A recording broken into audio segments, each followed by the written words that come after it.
Stacy, welcome to the Rain or Shine podcast. I'm so excited to sit down with you today because we actually recorded for your show about 2 weeks ago.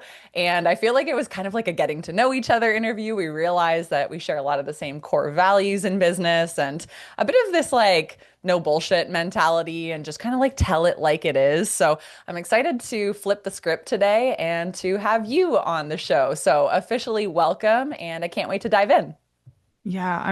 Thank you so much for the invite, but I'm like equally as excited to always hear everything that you have to share as well. So I'm Oh, I happy love to it. be here. Well, we're going to have some fun today. We'll keep it casual. And I kind of want to kick things off because you started where so many of our listeners are as a service professional. So you were working as an accountant. And I'm curious, like the jump from being an accountant to going to a seven-figure exit and then becoming an investor, like to me, those are totally different human beings. Like you have to have a different mindset, you have to think differently, you have to approach your whole life differently. So, can you kind of take us back to the moment or a series of moments when you knew as an accountant that you actually wanted to make this leap into a brand new identity as an entrepreneur and somebody building something so much greater than yourself? Oh my gosh. I think such a good question because for so many people, I think the answer would be the same, is that you don't realize until you're actually in it. Yeah. Right? Like I would have been for sure several years in. There were some defining moments for me that I was at one point, I was like 4 months pregnant. My dad had an operation for cancer in the middle of April and ended up on life support. And I worked from beside the hospital bed for 7 days in tax season. And I was like, I can never do this again. And to kind of like paint a picture, I started an accounting firm because I wanted to do better. I watched accountants that I worked for not really care about the clients, not care about the team. And I was like, this is so out of value alignment for me. I'm going to create a firm and just start helping clients. Like I just had this desire to help. So I'm like, I'm going to just get down to the helping. And so that's what we did for a number of years. And then this moment where I'm in this hospital room and I'm like, I can't be the only one responsible, despite the fact that in accounting, like we have our names on the walls, like Stacy, back then my maiden name was Clevitt, like S. Clevitt Accounting. And it was like, I'm like, I cannot be the face of this business anymore. These people can't be calling me all the time. It was like I was pregnant with my second daughter. And I'm like, this is going to be a huge wake up that I can't be everything to everybody. And I'm going to have to make this bigger than myself. And then through that quest of like figuring out, like, okay, well, even though I went to business school, like, what's it really going to take to grow this business and like remove myself? I read a couple great books. One of them was called like Making Money's Killing Your Business. It was such a good book talking about like how do you remove yourself. And the more that I got into that, I realized like that identity gap between people who start small businesses, right? Like the hairdresser or the massage therapist or the product-based business owner who's like, I just want to create this product. And the businesses that we see, maybe on Shark Tank or Dragon's Den or the Fortune 500s that are having exits, like I understood then the gap between the two. And I was like, oh, this is fun. Like Mm. these like systems and how you show up and how you get everybody working together to create this really great thing is so fun. And it's for me, it was so freeing too, because I'm like, wow, I don't have to be here every day. Like I want to be here. I need to give input, but like this would, if I got sick tomorrow, this would still have impact. And so my desire from like, I just want to do great accounting to I want to create a business that does great accounting really shifted. Mm, that's so inspiring. And I love what you said about the I want to do better because I think that there's these pivotal moments in all of our lives. Maybe it's while we're working a corporate job and we're like, and I know this for me specifically, like I was sitting in a marketing meeting and I just thought that the campaign that they were launching was so stale. And I just remember feeling this internal pull. And it was like, I want to do better for the world by launching better campaigns. And it was like this moment where I knew that if I didn't go out on my own or didn't do something differently, then I would always be bound by somebody else's version of good. And I really didn't like that thought of like having to just show up for someone else's definition of what was okay or mediocre or good. And so I think that's super relatable about that tug to want something better. but then to actually go out and start building it too, which it sounds like you did. I'm curious, like, what were some of those first steps you took as you expanded your vision and started to build out a team? What did that actually look like, boots on the ground for you? Yeah, it actually looked like me getting a contract that provided me I could earn more per hour, significantly more per hour on a contract. So I found a company that needed my help cleaning up all their books internally. Yeah. And it provided me the safety net. And then I literally started with a Kijiji ad. I Mm, think that businesses sometimes can put, like service-based businesses, product is totally different, but service-based businesses, like we undervalue how easily we can get started. Like find people who need your help and offer to help them. That's hmm the basics of it, right? And I put up a free Kijiji ad. That was like, oh my God, 13 years ago, like not the same now, but I did some work. And the one thing I would say that like really led to the success out of everything was just connecting the desire to help, but I knew how to tell people how I could help them. And like I always give credit to my marketing friends who are great at copywriting because like that's essentially what you're doing, right? Or like or anything in marketing, you're connecting how somebody can help to what somebody wants. And I think I knew that people they wanted easy. They didn't want gatekeepers. Like they wanted to understand their taxes. And I was like, hey, I can do this for you. It's not going to cost an arm and a leg. You can trust my work. I'll back it up. Yeah. And like I'll explain things to you. Those are all natural to me. I love them, but that's what people wanted. I heard them saying, here's what it is. And so there was just massive growth in there. But I had the safety net that hmm gave me the ability to like show up in a way that was like about possibility instead of like fear and scarcity. So I was hmm like, okay, how good can this get? And then I'm like, wow, it was so busy so fast. So it was like, how can I hire somebody? And that took a whole new skill set because I think that people think hmm like, okay, I'm a great accountant, so now I can teach great people to do great accounting. Yeah. But leadership is not at all doing the task that you have to do. It's actually an entirely different skill set. So I spent a lot of years honing leadership and what that hmm meant, and how to motivate people and how to encourage them and how to create culture, which I hmm think was so important. And noticing kind of that culture like not only served our team well, but it like served our clients well because they really got to know like what we were about and values. So that I was love a that. little bit of fun along the way. Yeah. Well, it sounds like, first of all, you took a very humanized approach to building your business. Like you really were willing to sit down with people, explain your services, tell them that you're like willing to get your hands dirty, versus feeling like you had to like have your guard up and build all these fancy funnels. And like you really brought yourself into it, which I think is so appreciated. And I think that in this day and age, sometimes we can rush to these fancy tactics of like, okay, I need to like set up a meta campaign and then I need to build this massive list when it's more so what you're saying of just be super clear with what problem you solve, what you offer, and like tell as many people as possible. I know in listening to you speak on other podcasts, you often talk about your services in more of like an aspirational way. Like, yes, you say we can help you with your books and help you save money on taxes and all that. But I often hear you talk about we want to help you live your life and learn to reinvest your money so that you can have more freedom and more time back. Is that strategic? Like, how do you balance the practical wording around what you do with also like these you deliver major outcomes for your clients and like they're able to take their family to Disney World and, do things that maybe they never thought possible. So I'm just curious how you look at messaging and more on that like day-to-day practical level versus the aspirational.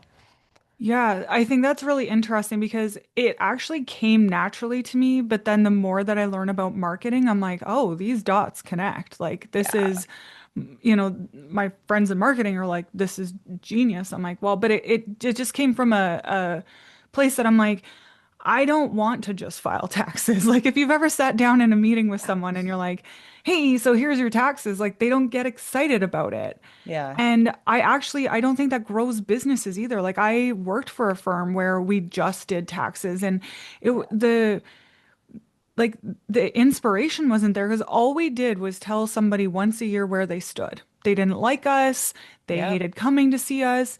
We didn't really help them grow their business. Like, and I'm like, I love community. I'm like, I am just such a born helper Mhm. and contributor. If I'm not doing that, probably a different story. But when I sold my firm, I had a year off, and I've never been as depressed as I was in that year. I thought it Really? was going to be freedom, and it was not at all because I no longer had a way of using my gifts and contributing.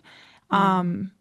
And so I really lacked that, and that was depressing for me. So the contribution is in me, right? I wanted to help, and I'm like, taxes don't light people up. So what does, right? Yeah. Growing their business does. Like, and where are the biggest pain points for business owners? I experience them, but my friends in business do too. Like Yeah. being a slave to the business, having to work constant hours. And so everything that I would learn along the way, whether it was like through books or coaching or my own experience, watching, like we had access to hundreds of clients and what worked and what didn't, what made people feel good and didn't. I was like, okay, how do we just get everybody in this place that there's just so much joy from business? And then it worked well for marketing.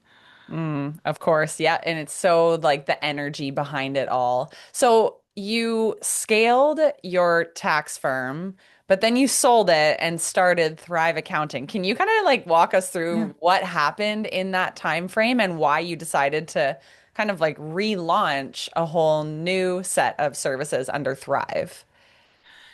Yeah, I mean, there was I think like every major decision, like selling a business, has multiple layers to it. So I never grew that firm expecting to sell it. I thought I was going to work forever. It was going to be and mine forever.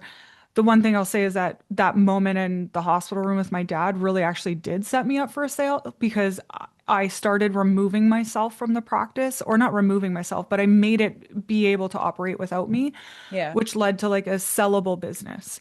And there was one day, I mean, the sale happened in 2021, so you can imagine it's like post-COVID.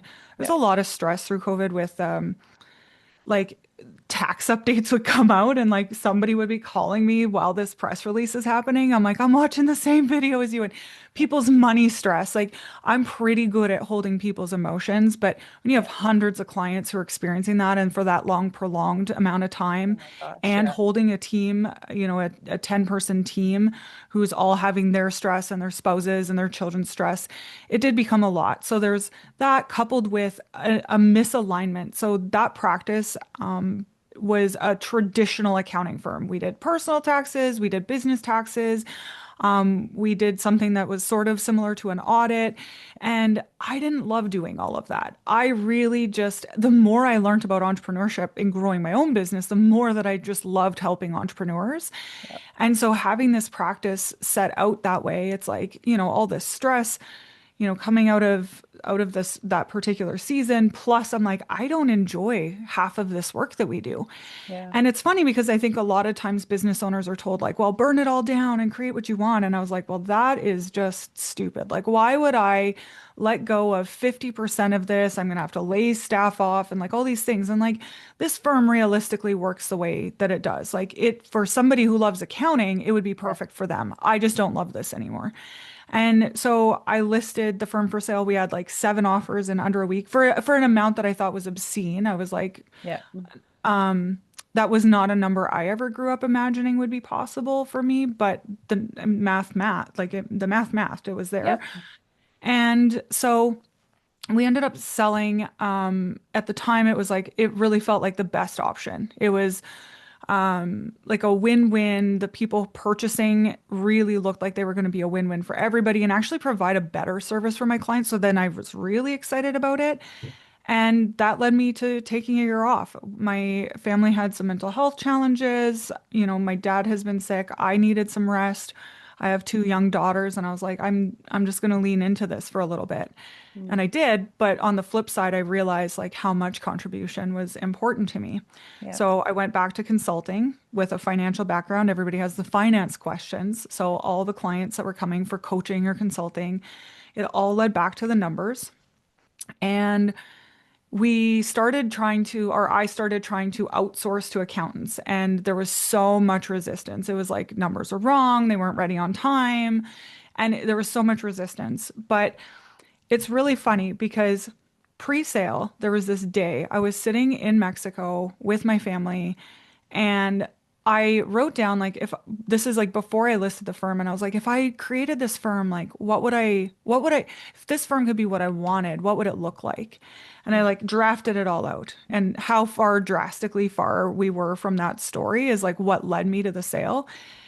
So, fast forward a couple years, I'm doing this consulting and coming up with all this like kind of pushback. I can't really find anybody to provide these services. And I was like, oh my God, like this is the moment. Like we could do this that I dreamt of Yep. like 2 years ago when I wanted the firm to look different and we could just provide really great service. So now it's like it's all about the entrepreneur, their experience.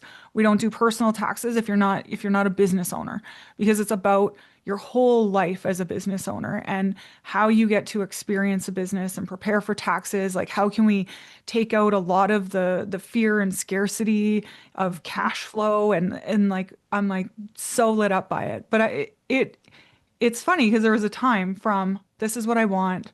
Okay, I'm gonna sell. Now I'm doing nothing. And all of a sudden I'm like, wow, I'm back here. Like life has that way of coming full circle, I think. Yeah. Do you almost think it had to be that way? Like even rewinding, I'm like, oh, like wouldn't it have been great if you just knew the first go around that you wanted to build a values aligned business and if only someone had told you that. But do you feel like it had to pan out the way it did for you to get to the place you are today? Undoubtedly. Yeah. Um, because like even just who I was back then, Yes. like even starting out, like I was an accountant. I love doing accounting. Yeah. And now I'm Yeah. like, I'm an entrepreneur. I love growing Yeah. businesses.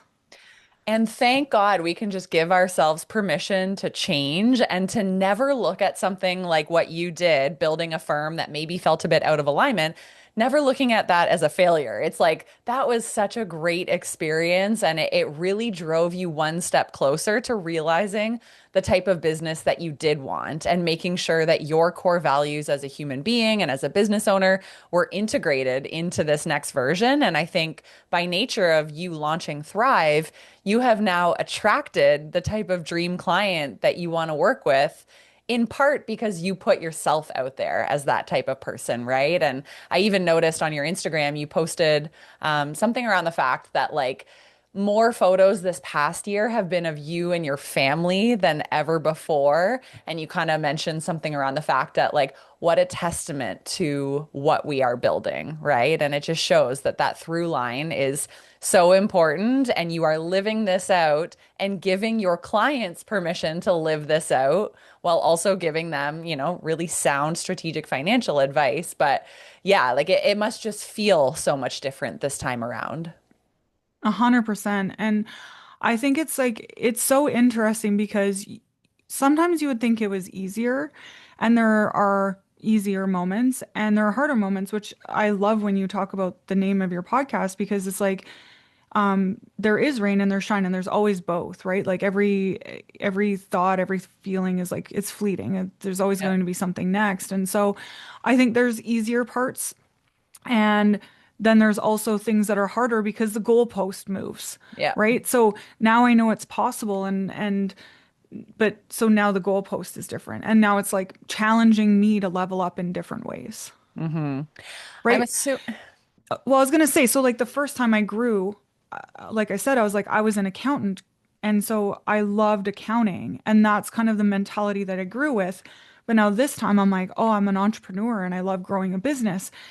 But everybody that I know that's like sold something and then started another one, there's this identity crisis because you're like so used to having the systems dialed in and the team, and then you're back to startup, and it's like it's a Yep. very interesting time. Like, but I never planned that. I never would have imagined that that would be No. hard. Yeah, I think what we know is possible expands as we move through the steps, and we have to like literally walk the path in order to see what those next steps can even be and get around the right people, which I know you're passionate about. And Mhm. I know you mentioned like the challenges are different, and one of the things that I'm assuming has been an interesting journey is now you're not just building a company, you're also building your personal brand, right? Like you're a podcast host, you're a community builder. I see you out at events. You're kind of a thought leader. I don't know if you would call yourself that, but I'm kind of curious, like, how are you navigating building your company and building your personal brand? It's like this simultaneous, like they both could be a full-time job. So I'm just curious how you see both of those things. Are you doing it intentionally? Are you kind of building the personal brand on the side? And yeah, what's your philosophy around that right now? There's a couple of things that I think I live by in that because I easily could get swept away in the thought leadership and the personal brand and because it is fun, right? Like I love Totally. podcasting. I love being at events. Like there's so many things that I could just do there. And then I'm like, whoa, whoa, whoa, like let's come back. What is it all for? And one of my friends, I think you might know Carly Ottaway Yeah. from Web of Words. So Carly always talks about like document, don't create. And that is one of the things that from like a personal brand perspective has made things easier. And so I'm always looking at like the easiest way to do things. So like on social, it looks like just sharing about client meetings, right? Yeah. Like, I don't have to make it complicated. So I think that that is really like it's been an interesting process distilling what I want for it because there's so many ways that people are taught to build a personal brand. Yeah. And I think you could get caught up in almost building something that doesn't have a return on the investment. When they talk about like build a personal brand, like the return on those investments is like opportunities, but you still have to have the time and the capacity to make those opportunities into something. Yes. Right. So, like from personal brand, it's like maybe it is investment opportunities, but then we have to have cash to invest in those. Or it Yeah. might be clients. I have to have a business that takes those clients on. Right. So, like, you can't just build a personal brand unless you're gonna be an influencer or a content creator. Yeah. Your personal brand really has to like coincide with what you're doing and be more about sharing what you're building. Hmm. And maybe like that thought leadership along the way than simply being about building you. Like Yeah. it's got to be about a business. Hmm. You're right. Like I feel like it has to be integrated as part of your strategy towards driving clients because otherwise I almost feel like it becomes this machine that you can never stop doing, right? Because like people just want more from you. And the moment you start producing vlogs and podcasts and sharing every single day, like it almost feels like you can never stop and it starts to Yeah. slowly detract from like, couldn't I be spending all that work doing strategy for my company instead? And I don't really have the answer for this, but I'm kind of like, at what point is building the personal brand too much and actually distracting me from the real work? And do I have time to fully commit to both?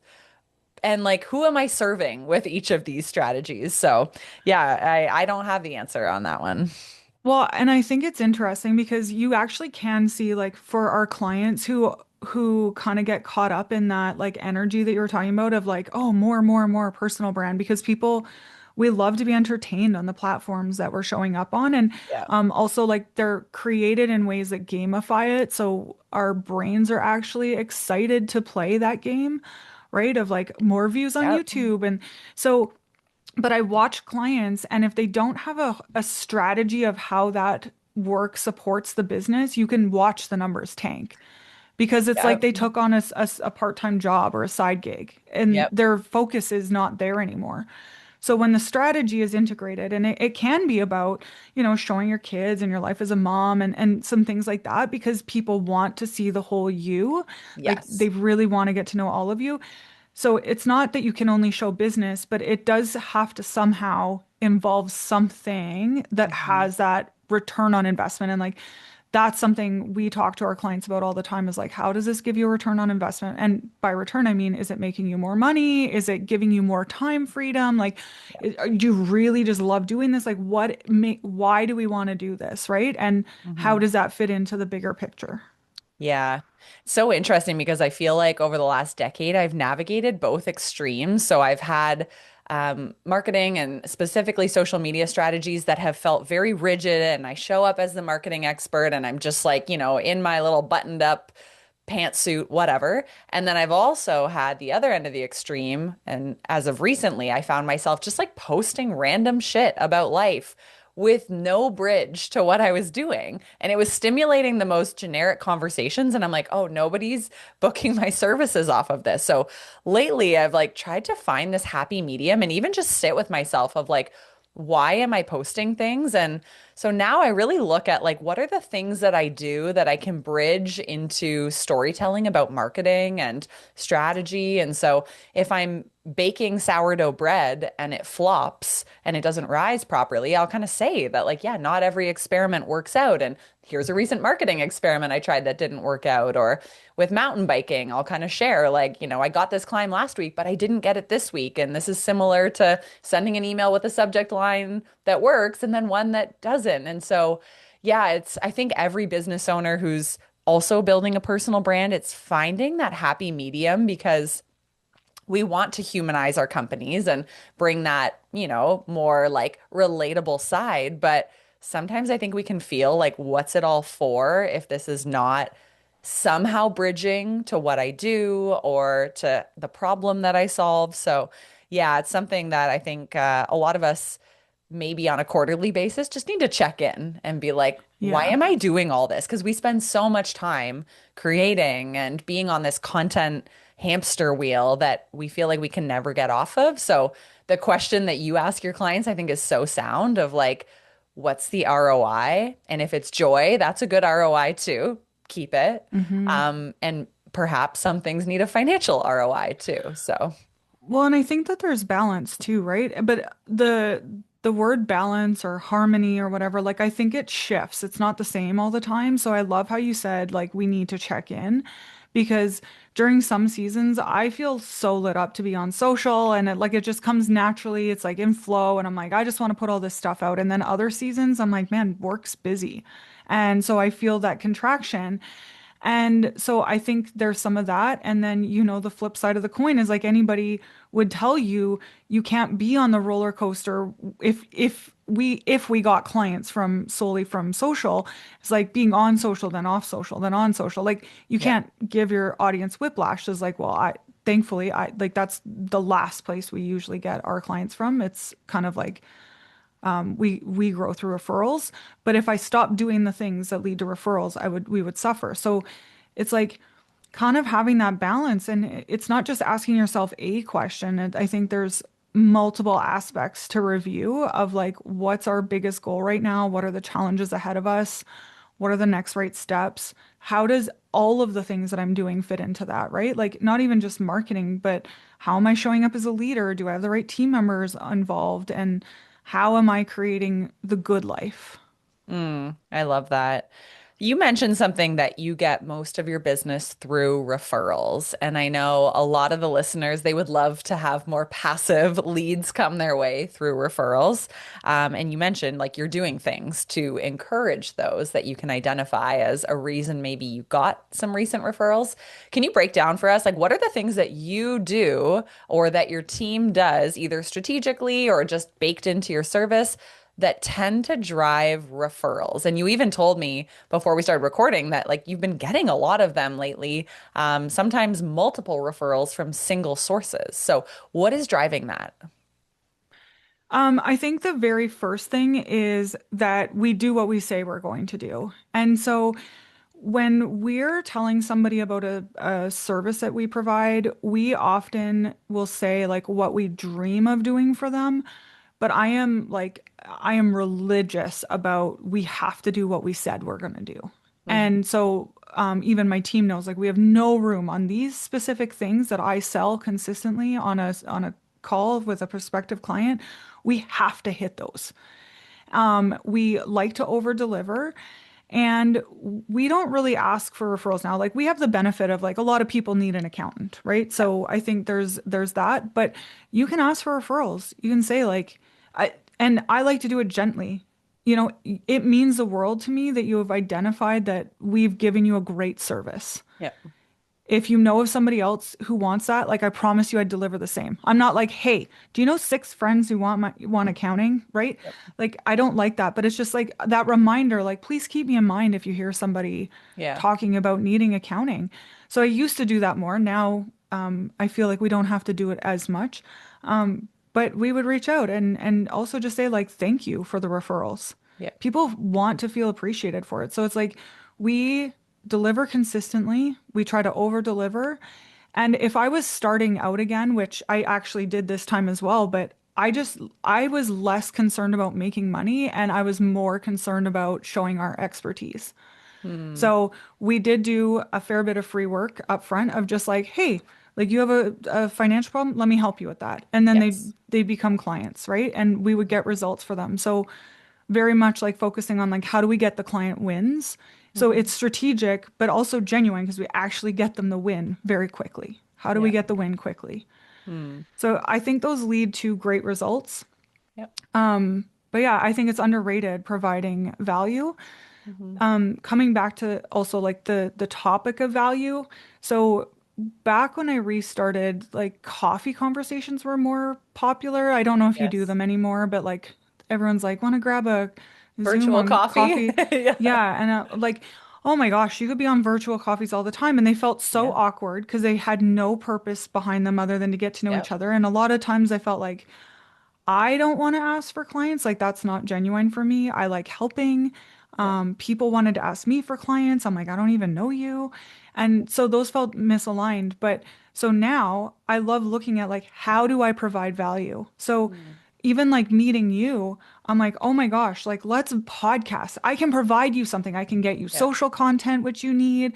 I can highlight you. Like, I'm so excited for people to hear our episode together because you're a genius. I'm like, I can share about your work, but I wanted to provide you value. I'm like, if I'm going to ask you for coffee, Hmm. I I mean, we're not drinking coffee while we're podcasting, but I want to highlight you, right? So it's like I'm always looking at how we get a win-win. Hmm. So you said something that I wanted to ask you about, and I think now is the time. I forget where I pulled this from. I was on your Instagram just kind of digging up some interesting nuggets, and you had this, reflection on why entrepreneurs fail. And it said not having the perspective of what it's going to take to make money. And even just hearing you speak about like, giving yourself to virtual coffees and traveling around to events and literally giving value anywhere you can, that has always been one of my biggest things of like, this is what it takes to make things work. Like starting a business is not easy, sit back, make money while you sleep, like it's been sold to us. And I do think that we have to, test a bunch of things and give away value and show people that we are people of value who offer great services in order to make it work. But I am curious what you meant by saying that you think what contributes to failure is not having the perspective of what it takes, of what it's going to take to make money. What did you mean by that? Yeah, so I think that there's a few pieces involved. One of them is that sometimes I'm seeing, like, there's a group of a fair number of people that leave corporate and they come at business from a way that I would call as like kind of like needy. Like, they need something from the business right away. Oh, They yeah. haven't saved Yeah. up any money to pay for anything. They're actually willing to invest very little time and energy. And so they're trying to take more from this business. It's brand new than what it has to give.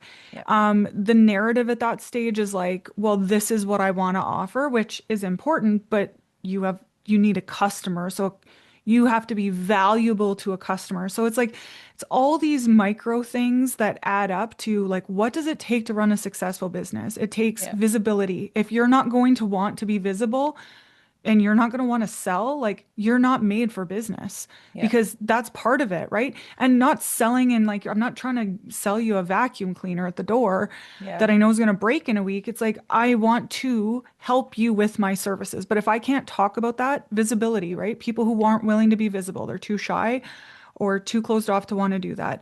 People who don't understand the financial runway. They haven't looked at it before they started to say, what are the expenses? Can I afford to not get paid for a couple months? Yeah.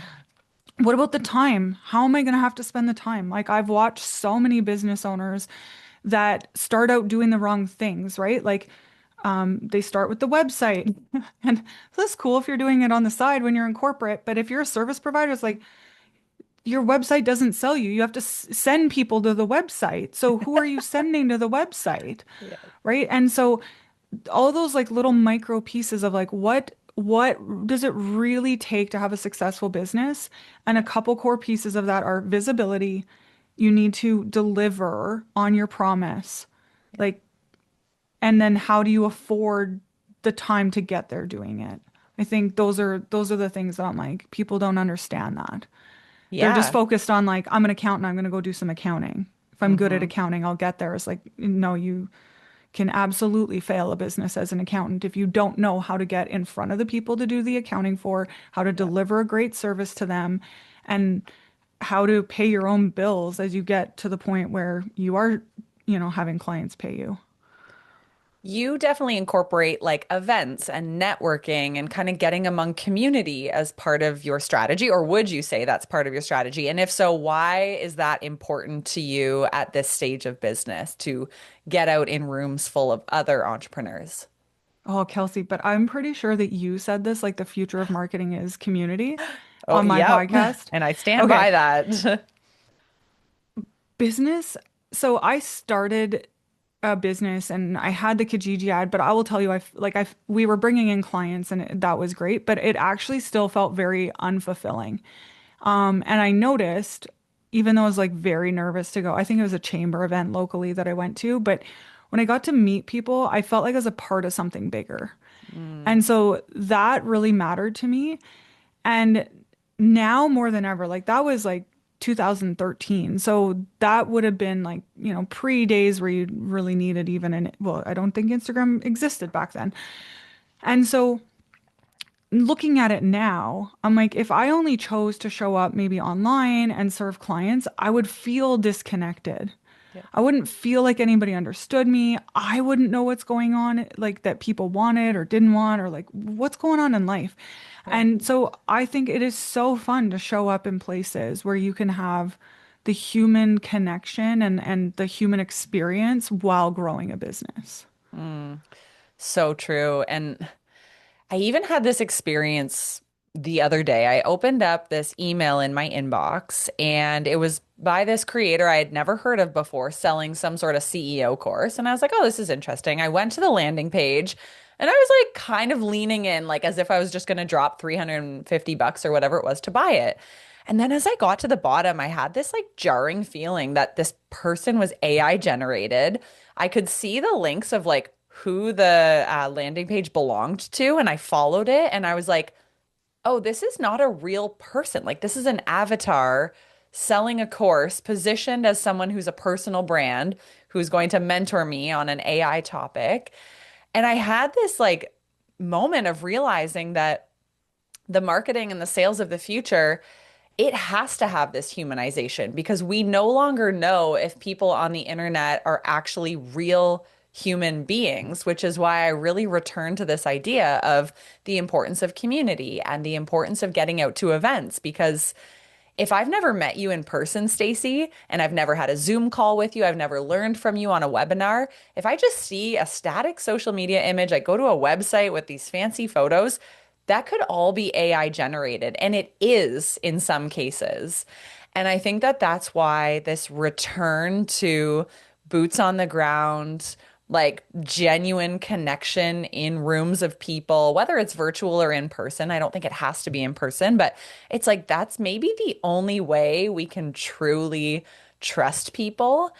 And yeah, I just think like this is kind of the direction that we're going back to, that we can only trust people within our immediate circle again, after a decade of outsourcing everything to random people on the internet. So, yeah, I think it's so valuable what you shared of like, it fuels your soul, but it also just like gets you in rooms of people where referrals happen, where learning happens, where growth happens, and as a byproduct, business growth happens as well. Well, and like I don't dispute the fact that like you could probably, show up as some AI generated avatar Yeah. and sell a course. But I think like even the course, specifically course creation industry has had massive changes where like people want office hours, people want the connection. We realize like we don't just want to show up with like me and a screen every day. And I think that goes back to like literally as human beings, in our DNA is community, right? Like we needed community to survive for like millions of years. And so I think that's actually a part of all of us. And so when we're creating businesses, I think we need to reflect on that more. And for a long time, it was like passive income, like do little. And I think that narrative probably just came because the world's feeling busy. Like I'm a millennial, like we never, used to have the internet. It was dial up and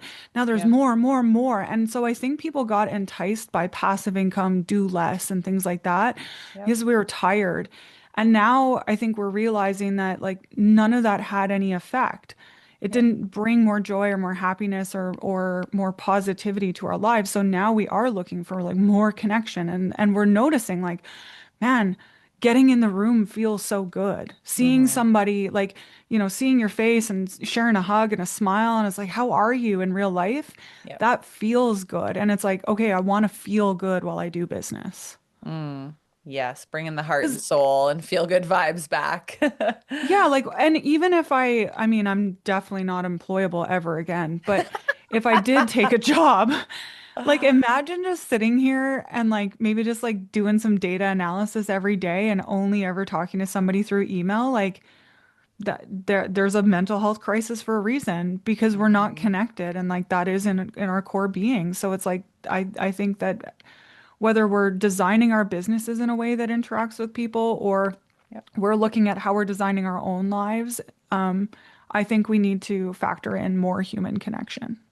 Absolutely. And I give my clients a challenge of like talking to at least four new people a day. And they always look at me like I have my head cut off or put on sideways. And I'm like, no, like you literally need to like go get a coffee and talk to someone new in line. Like tell them about your business. And then when you're at your kid's soccer practice, like talk to the person who's watching the practice beside you or set fire off an email to somebody you haven't connected with in a while. Like we cannot do business if we're not talking to people. Period. The End of story. And I think so many of us have been caught up with like, I'm just going to like create and make a new course and switch from Thinkific to Kajabi and make my website better. And it's like, you're not doing anything. Like you're not building the yes. relationships required to plant the seeds, required to harvest and hopefully have a very fruitful, client load in the future. So yeah, it's something so simple that we actually have to remind ourselves to do it again.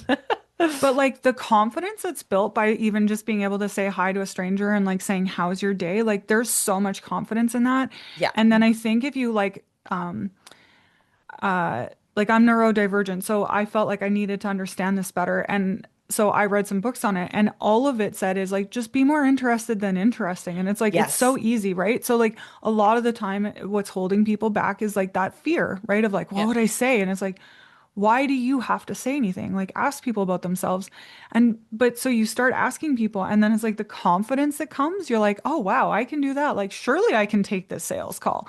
And Yep. you show up differently. Like, the trickle down effects are massive. So true. I used to put so much pressure on myself to like get the first word in or like know what to say and like be interesting. And now, like recently, I went to a networking event and I was nervous. Like I always get nervous walking into a Hmm. room full of people I don't know. And now the only thing I do is remind myself to show up and smile because everybody's feeling nervous. And if I am someone who walks into a room and I literally just like smile awkwardly at someone, somehow they come up to me and say hi, and then they usually have the first sentence. But I just try to like keep my shoulders open and just smile. It's like we put so much pressure on ourselves, but I think just being like an open vessel for conversation, you don't have to worry too much beyond that because the rest will kind of unfold naturally. I don't know if you follow like Vanessa Van Edwards at all either, but she is brilliant. She's on a ton of like major podcasts. She has a couple different books about like body language and stuff, but I Cool. feel like she's like the introvert's like secret weapon. Because Love that. it's like calling out when you feel scared too, or of like, "Oh, I'm so sorry. Like, I'm just going to introduce myself. It's so awkward coming to these events and not knowing anybody. I Like, what's a love person that. saying? Like standing there gonna say to you like no sorry, right? They're Yeah. like yeah, that totally is, they relate. Or like Vanessa, like in one of the books that she has, she's like, stand by the food, everybody goes to the Yeah. food, right? So instead of like standing in a corner and then you get in your own head and you're like nobody wants to talk to me, like So this is true. awful, I look, and then you're in like this downward spiral, like just go stand by the food Yeah. and people will be So there. good. Yeah. So anyways, it's Those are like a great little tips. Yeah. secret. I'll link Yeah. her social media because I don't know her, but I'll put it in the show Oh notes. yeah. Stacey, we're going to wrap up with some quick little rapid fire. So let's make some quick answers and get some final juicy entrepreneurial nuggets out of you. So, first off, what's the biggest money mistake that you see entrepreneurs making? Not understanding gross margin. And if you Ooh. don't know what gross margin is, it means what you're selling less what it costs you to deliver that, whether it's a product or a service, everything that goes into it. How much do you make off of that? For the person listening, I'm going off the rapid fire. For the person listening who's like, oh my God, I need to figure that out. Should they just call you? What should they do if they're like, I don't know Yeah. that? Yeah. Yeah. And I don't know the episode number, but Small Business School is my podcast. I've done Yep. episodes on here's what the pillars of Perfect. profit are and how to find that. Okay, we're going to link that in the show notes as well. You seem to be a reader and a learner. So, what is either one business book you love or a podcast that you're currently binging? Mm. Love Dan Sullivan, like 10x is easier than 2x. Yes. Also love the Almanac of Naval Ravikant. Like, Yeah, yeah, those are two favorites. perfect. We'll link those as well. What do you wish that more entrepreneurs talked openly about? Money. Yeah, I love it. Of course, you would say that. Yeah, but like it's always the thing that everybody's hiding from, Yeah. right? And so I feel like there's so much posturing when we don't know. Like it doesn't have to be, you're not like going to a networking event, and you're like, hi, this is how much profit I made last year. But like having an open group that you can talk about it, because like the only way, and anything, any problem is addressing the problem to solve it, right? So I think we Yeah. underperform because we're like hiding from the problems. Do you think it's taboo for entrepreneurs to like disclose how much revenue they bring in each year? Like, or who cares? Men do it all the time. Oh, oh, you're Women right. do not like it. Yeah, I don't know what my opinion is because I see people shouting or like we had a X figure month and I'm kind of like I guess it's what's the intention behind it, right? Like if you're talking to a friend, it's great to be able to share openly, but if you're like posturing on the internet, maybe it carries a different energy. Yeah. I think you're referring as like to people shouting out specific numbers in order to sell something, which I'm not at all a fan of that because I think there's Yes. so much that goes into the context of those numbers that they're often taken out of context. Ooh, And yeah. 95% of the time, people aren't doing as well as they say that they are when they're using numbers to support it. Yeah. But I mean, like talking to your friends about it, like how much are you guys spending on Yeah. marketing? Like, do you feel like those ads worked well for you? Like, how much Hmm. are you paying your team? Like, how did you decide compensation? Like, did you set a revenue target? Like, why did you Yeah. set that? Right? Oh, So I love that's what I that. mean. Yeah, I love that you say that because I have a small group of trusted girlfriends. It's myself and two others, and they're the only ones that I'll really like share those things with. And they tell me it's like, oh, I spent this much on marketing and this is how much I'm paying my team. And it is so nice to just have that space where we can be like, well, that launch bombed and here's how much I Yeah, lost, or oh, this went really well and here's how much I had to spend to get those results. So I would definitely encourage everybody to find that peer group who you can kind of like just be open about these things with because it's really comforting in the end. 100%. Yeah. Stacey, this has been so much fun. If people like your vibe, if they want to learn more, if they want to work with you, where are all the places they should connect with you? Yeah, I'm Stacy Millard, Staci on Instagram, and then it's got links to Small Business School podcast, like Thrive Accounting, all the different things. Awesome. Yeah, we'll link all of that. Thank you so much, Stacey, for being on the Rain or Shine show, and we wish you all the best. Thank you, Kelsey.